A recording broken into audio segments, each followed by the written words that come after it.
All right, we have a bit of a task to start off this episode. This is episode 20 Yeast Origin playthrough, by the way, Two Stupid Gamers. Va introduce myself. I am the Zero, yeah.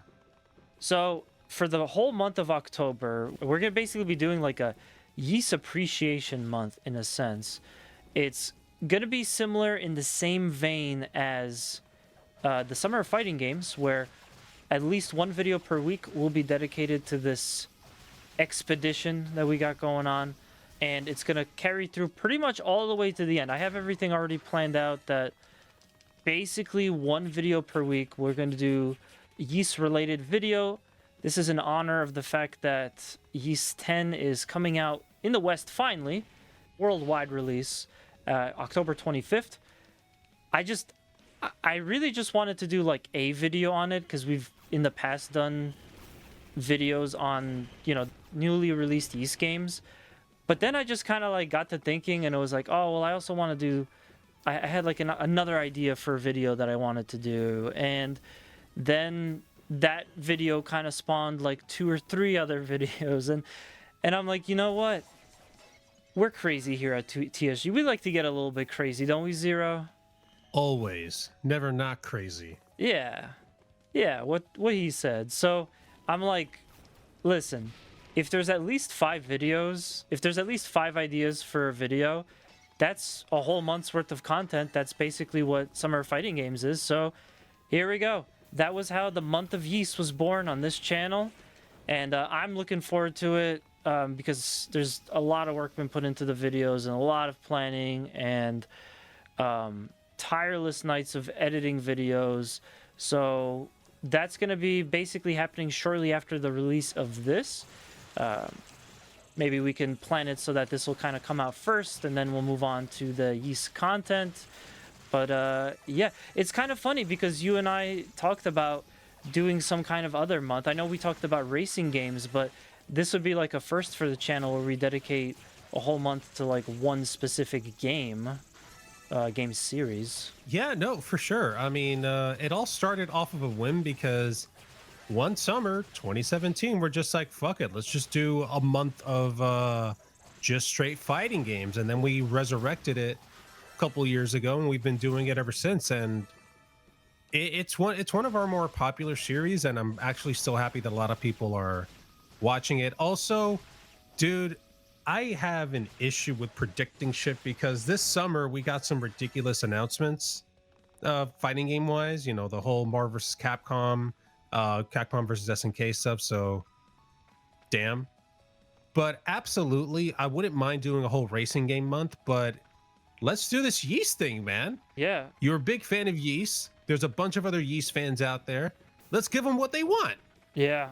I really hope people like it because there's a couple of videos that are similar to things we've done in the past, but I also try to mix it up and give the people something that we've never seen on this channel before. So obviously I can't go into more detail than that, but yeah, it was a lot of fun. I also hope that kind of some of the stuff that we're doing here would also inspire us to maybe in the future do the same thing for another game series, or you know, kind of just think outside the box of like what else we can do. We are through and through a variety channel. You know, there's tons of different things. We do JRPGs. We have a lot of Digimon content. Now we're doing more iRacing content and racing sim stuff. So you can always expect something like different each time you open up a brand new TSG video. Which, by the way, if there's something you want to see us play, let us know. Yeah, absolutely. We definitely try our best. We used to have we do have a series called Showcase, which also could use a bit of a resurrection. But Absolutely. Unfortunately, I haven't really had a lot of time to. We are kind of like backed up on a few different requests. Actually, I know that we got a request from friend of the channel, longtime supporter of the channel, Joe King, of course, for us to do Screen Cheat. That was a game that Joe wanted to see us do. we also got a request from another friend of the channel, Swasage, to do a whole review, a whole ass review. This man has the audacity to request a whole ass review of Wave Race, classic game from the N64. I think that's something that we could definitely make happen. Absolutely. As a matter of fact, I have a Switch. You have a Switch. Tonight, I'm going to boot that sucker up and see if Wave Race 64 is on the Nintendo Switch online service and just play it and start taking notes. Because you know what? I believe we're going to make it happen. Right here on this channel, we do this for you guys and ourselves. So, yeah, we'll get that review out there. Don't know when.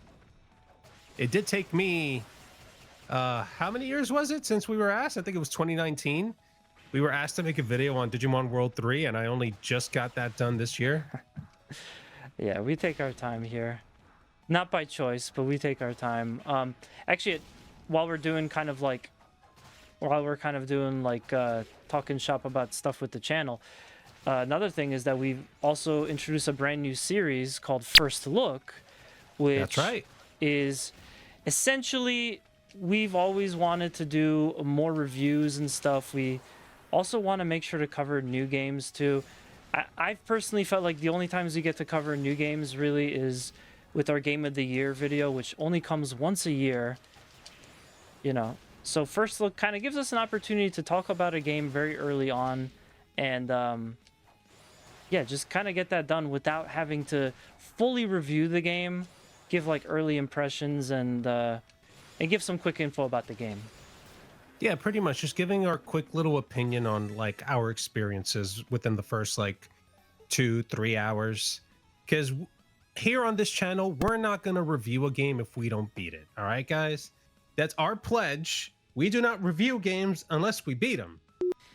Like, it just doesn't make sense. So that's why, you know, it kind of gives us our review itch to just do the first looks. And they're still honest. You know, we play it for a couple hours, let you guys know what we think. Our very first one, Elise. Once again, thank you, Night Shift Games. Still believe it's a great game.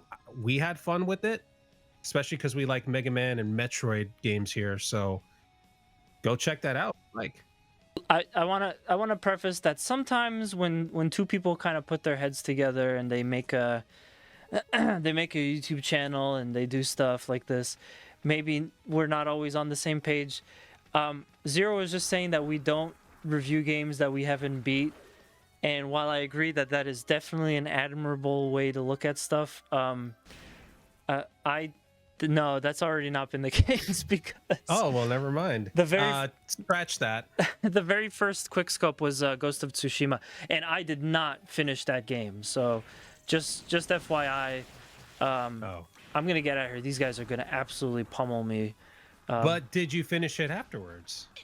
You know, it makes me so sad because I love Sucker Punch, and Ghost of Tsushima, like what was there was really good, but I just could not bring myself to finish that game.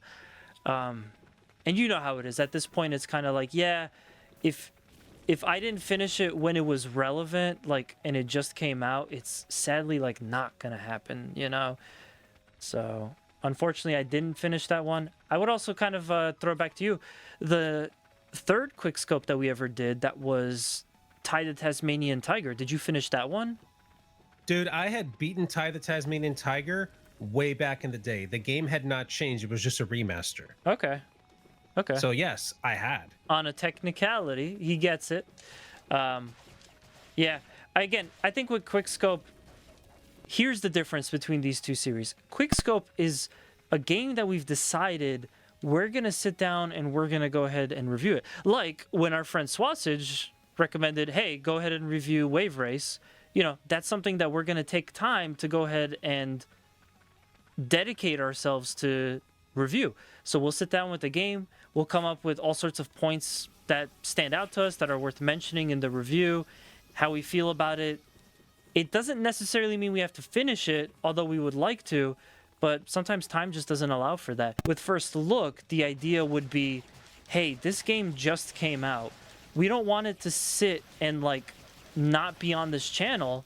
we've had lots of moments where, you know, we try to feature a game early on and we kind of fail at it. So the idea of First Look is it's a video that's simple enough to make that we can go ahead and give you the content about the game almost right around the time it releases. That's kind of what I see as the point of the First Look series. And again, first look video would be a lot easier to make if we had better connections, being able to get games, you know, before release. Which, by the way, thank you again, Night Shift Games, because you guys are just so awesome. For real. Letting us get that, letting us play at least before release. Oh yeah, I think that actually the same marketing manager was, they have another game that I reached out to them as well because I recognized the username on Twitter back when I found this tweet online that their name popped up again. I'm like, oh snap, maybe we could get that game too. But yeah, it really means a lot to YouTube channels like us because that could be the difference between us being able to post something on time or like when it's, you know, super relevant to not being able to. In the past, what we've really done is we would do an episode like this, kind of playing the game and talking while we play it. We would call it a showcase. And unfortunately, getting us together to be able to play any game like that sometimes takes a lot of time. And getting the game takes time. And by the time it comes out, it's kind of like, it doesn't have that swiftness. Like you're kind of just wondering, oh man, why didn't these guys get to this game sooner? Yeah, also remember, like, MASH, we put out 2 videos a week. We sure like do. 99.9% of the time. Sometimes 3 videos, if you count the YouTube shorts. And when we go to PAX, we do like 4 or 5 videos per week. That too. When we go to conventions, we usually also put in, you know, time for those videos. So, like, it's tough, especially when we both have full-time jobs. It's still an issue of finding time for your professional work, finding time for the channel, and then of course finding time for yourself. Like there are times where I forget to eat during the day, man, because I'm just constantly working. So if this were our only job, dude, we'd be just throwing videos out no problem. Yeah. If we were able to get you know, early access to games and whatnot, once again, we'd be throwing stuff out there. It's ugh. But here's the thing, though, and as I always ruminate on this idea, just kind of as a content creator of different platforms, because I don't just do YouTube, I do Twitch too, and you know, you see a lot of the same things come up across both of these platforms. But like, I don't know. I feel like on the flip side, there is also a benefit to just kind of having a good, stable, full-time job that takes care of you.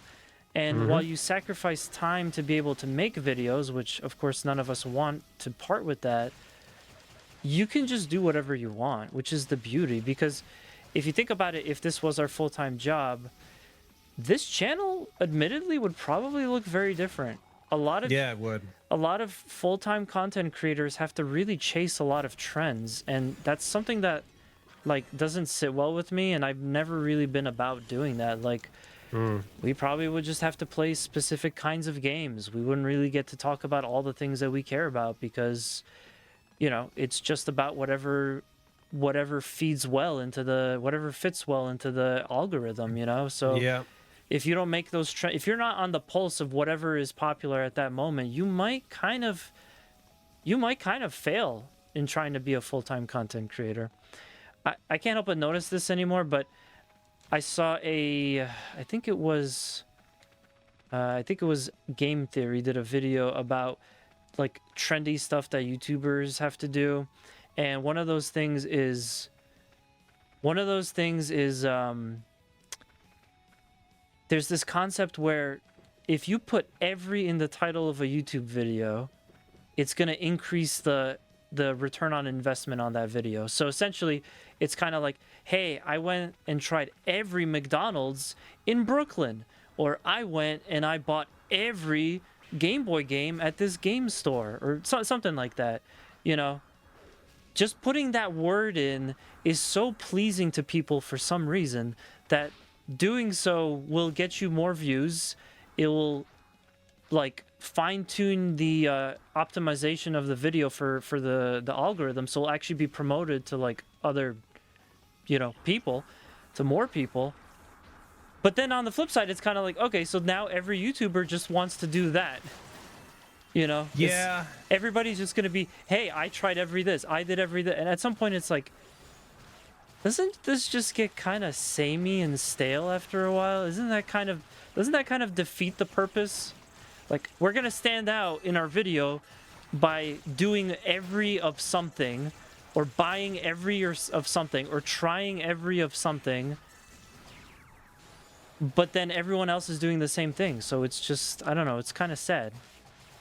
Yeah, no, it gets kind of, it's frustrating when you go on YouTube and, you know, we're gaming guys, so we look for gaming content and stuff.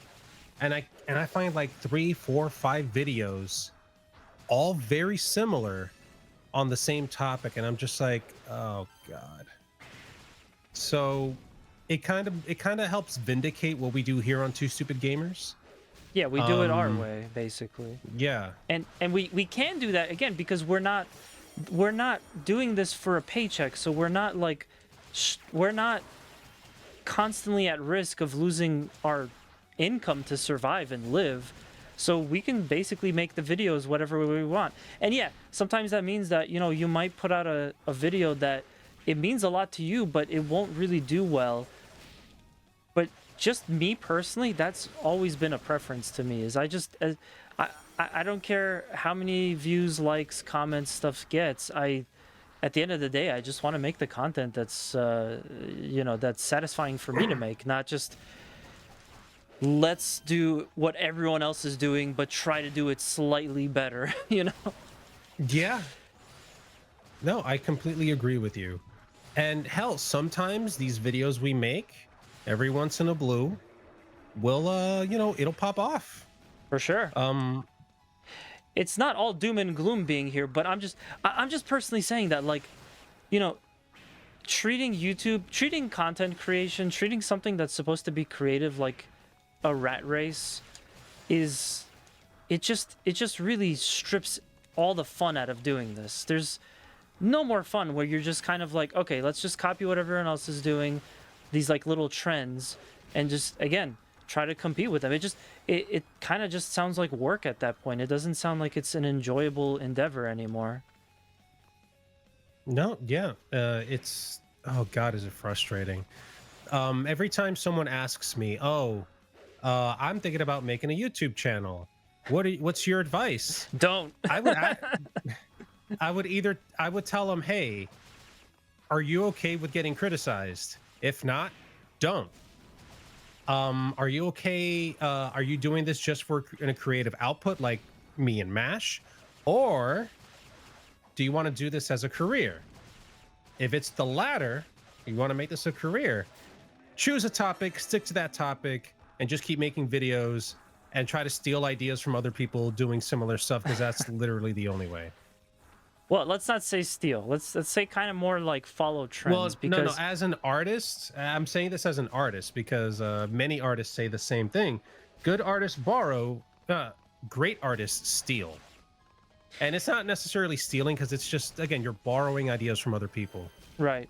That's all it really is. I'm just kind of saying, because like I'm trying to just distinguish here, because you're saying steal, but that kind of I think it might. I don't actually mean steal. Let me go ahead and like correct that. I think that paints the wrong idea into the person's head, that it's like you're not wrong. You're just like wholesale, like taking this thing that someone else did and doing it exactly the same. What YouTubers kind of have to do is they fall into these like design choices that they all unfortunately have to follow them. So basically, there was a period of time, and I found this really annoying, because just someone who understands how the technology works, it's like it's not supposed to be like that. But there was a period of time when everybody on YouTube would take their mic and they would hold it in front of their face, even if it was something like a lav mic. Oh God, yeah. and that was just a thing that all YouTubers. And I watched a video on YouTube explaining why this was a thing, and it was just kind of like, again, it's literally only being done because other people are doing it, and it doesn't actually make any sense. It's idiotic. So I don't know. I don't really want to be someone that's kind of like, oh, we have to do this because everyone else is doing it. You know, Hell nah. When we first started, you know, yeah, we followed ideas of other people like doing let's plays. Unboxings was something that we saw that like other people did, but those are things that we liked. We saw those are things we and, wanted to do anyway. yeah, we saw those things and we liked them.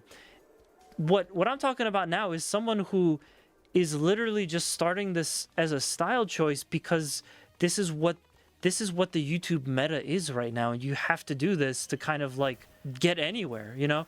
Make content about like exclusively one type of game, or again, fine-tune your title or thumbnail in the exact same specific way as everybody else. It's just kind of depressing that this is what you have to do. When it comes to like big time YouTubing, there's very little room for creativity. Yeah, basically.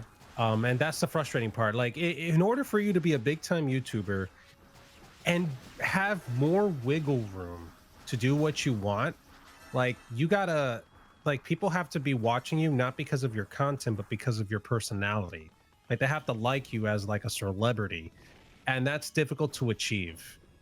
Markiplier, he's not just a YouTuber, he's a whole celebrity. People know him, he's huge, and he has way more wiggle room to do things, and his fans will follow him. Then you have Game Grumps, Danny and Aaron. Again, these guys are whole celebrities. They're well known out there in the YouTube space. And if you go to their channels, because they have multiple channels, you'll see that they do more creative stuff. Like they have more fun with it. But that comes after years and maybe even decades of building an audience and you know, creating samey content for a while until people just said, oh, we just kind of like this guy, yeah, or this person. Yeah, but also there's two other things there. Is that first off, they had the benefit of doing it early when the market was less saturated. But yeah, and then I think the other kind of thing is you're saying that like they're gonna do, you have to do samey content for a while until people kind of like start to like it. But I don't even think it's that. I think it's just like if we did a case study on this video and everyone that watched it left a like to the point that it had like maybe 20 likes or something, 30 likes, that would be a lot more average than this playthrough gets, or even some of our other videos get. So yeah, just by having that many likes, just by having more people view it, YouTube gets like a shot in the arm for that, and it goes, oh, there must be something here, so let's start putting this out. So literally it's a total catch-22, but literally the only thing that matters is to be popular, to do well. So it's like how do you do well at YouTube? It's like you do well at YouTube. Like that is the challenge that YouTubers have to face, and it's really frustrating because you get some genuine people that make good content and they'll never be recognized for it because they're just not popular already. So what can you do? I think at this point, the only way to really get to the point everyone wants to be in YouTube, the only way to really be successful at YouTube is to kind of already come over with some kind of pre-established audience. Like a celebrity. If The Rock goes out and is like, hey guys, I'm making a YouTube channel, YouTube's totally going to promote that because he's bringing people in. And then also he's already got a whole audience to come check out his video. But if a regular, you know, average Joe comes around and wants to make YouTube content because it's something they're passionate about, or they think they'll be passionate about, or they just want to try it and see where it takes them, they're gonna have a really hard time, more than likely, to do well because it just doesn't work like that anymore, you know? Yeah, you're not wrong. I kind of wish we had started a little earlier. Maybe we could have, you know, maybe garnered a bigger audience, but you know what, I'm still happy for the audience we have here. You guys are awesome. Absolutely. Yeah, every single one of you that come out to watch these videos, We appreciate you. It feels like Christmas morning every time we get a comment and we look at that notification. We're like, oh, somebody commented on one of our videos. Let's go talk to them about it. Let's go talk to them about, Digimon or racing or yeast or whatever. I will say this, fun. for every single one of those comments that we get on that Digimon video, the Digimon World 3 video, I have responded, I have liked, I have hearted every single one of them. And I will continue doing that. And for every one of our other videos, because that's also a benefit of being a smaller channel. Hell yeah. Like, you have more time and stuff to like respond to everyone. Exactly. Yeah, you guys could right now like go to some of these channels we've mentioned earlier, like Markiplier or Game Grumps, and they might not respond to you because they don't have the time to do it. But on a smaller channel like ours, I mean, yeah, we'll see it and it's like, oh shit, who wants to talk to us about what? I want to find out. I want to talk to someone about these cool things that we enjoy. Hell, even at the time of this recording, it's like a more recent video, but that Neopets card game unboxing, we got a comment on that thing, and I didn't expect that.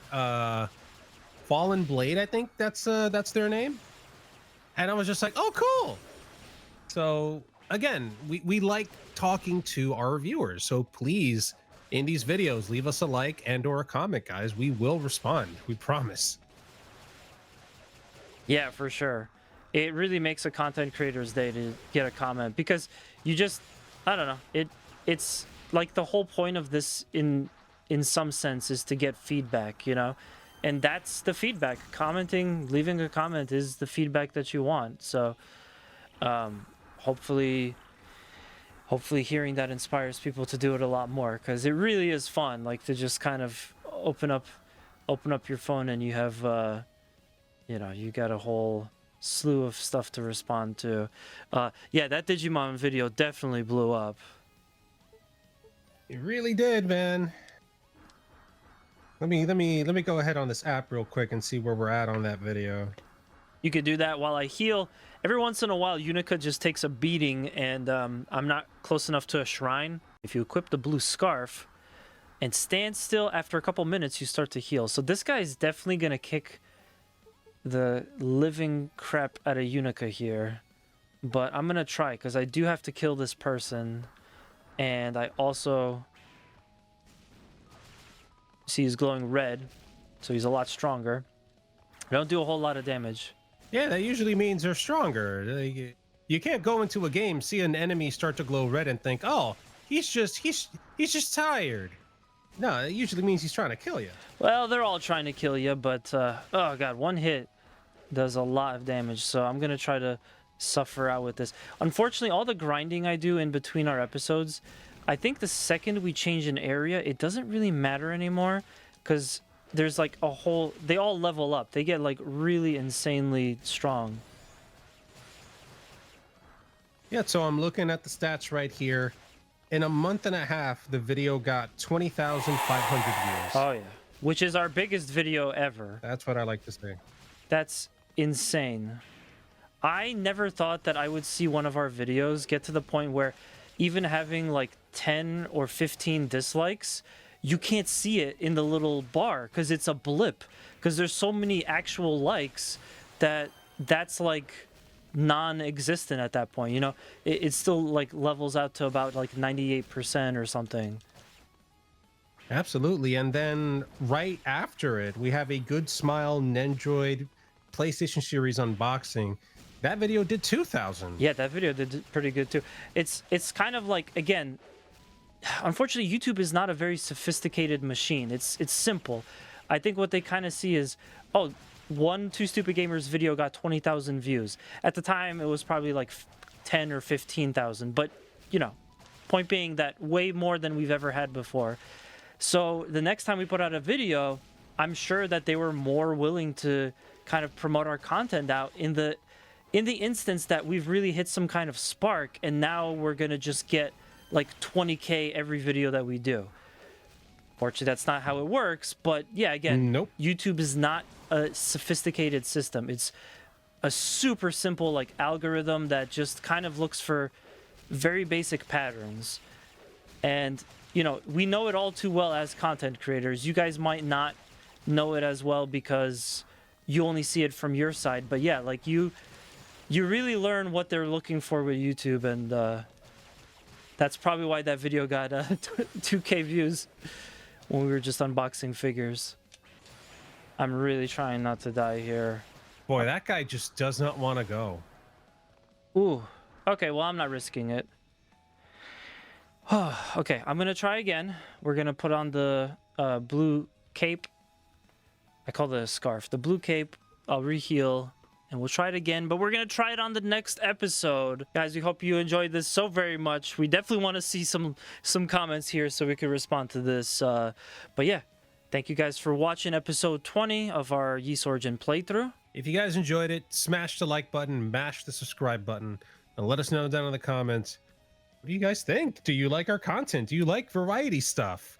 Or would you rather have a YouTube channel that just sticks to one topic? Talk to us, because we'll talk to ya. Absolutely. And again, like we said at the top of the video, we have a whole month of Ys content. At least once a week, we will have a brand new Ys video. I guess we'll try to start with this one, and then the whole month of October leading up to the release of Ys Nordics, we will have a little celebration for the series. Again, I love this. This is my favorite JRPG series of all time, so couldn't be happier that we get to dedicate this amount of content to the series on our channel. And yeah, look forward to that. Look forward to more awesome content on the channel. We are a variety content channel, so thank you so much for checking us out. And yeah, we'll see you on the next one. Take care, everyone. Bye.